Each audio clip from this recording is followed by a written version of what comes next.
today I'm going to show you how to cast on. So clear background, so there we just make a little loop like that, pop that on our needle and then tighten it off. And then we keep this needle in our left hand, we keep the tail up that way just so we make sure we don't knit with it by accident. And then with our other needle in our right hand, we go in through the little loop, we go around, we go through the gap here and pop it on the needle and tighten it a little bit. In, around, through the gap and back and pop it back on. In, around, through the gap and pop it on. Now I'm automatically tightening as I go, so this might be a little slower when you're first starting out. So in, around, pop it through and pop it on. Now if you want a slightly neater edge here once your project gets going, so what we can try then is, it's almost identical except for the very last stage. So we go in, around, through, and this time instead of popping it on that way, we twist it and we pop it around that way. And then we go in, around, through, twist, pop. In, around, through, twist, pop. In, around, through, twist, pop.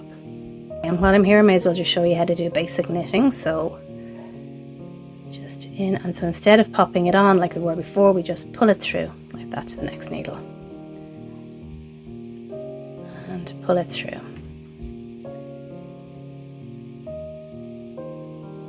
So it's basically the same as casting on, except instead of putting it back on the original needle, you're transferring it onto the needle on the right.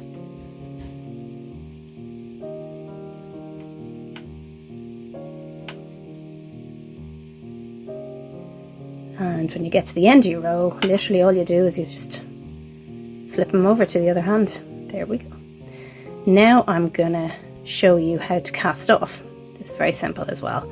So basically what we do is we start by just knitting the first 2 stitches as normally. So we just knit them onto the right hand needle. And then when we have 2 stitches there, what we do is we go in and we flip that over. And then we knit 1 more stitch. And then same thing, we take the back stitch and we flip it over. So same again. Oh, it's catching, and we flip it over. So we'll just finish out this row and then I'll show you how to finish the actual end one.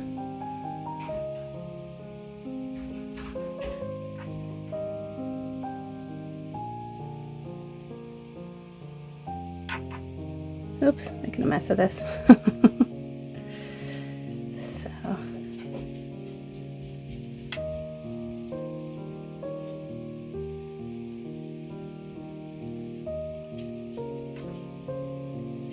So this is the last one. We're going to flip this one over. Now we are left with 1 stitch. So what we do at this point is we get a scissors and we cut the yarn. So whatever much of a tail we need, depending on what the project is, we may need a long tail or a short tail. So anyway, I'm going to assume that this is one with the short tail, and I will just cut the yarn there. And then we'll take this off the needle. I'll make it a little bit bigger just in case I lose it. And then you literally just pop the tail through the hole and pull it tight, and there we go. We have cast it on and cast it off very, very simply.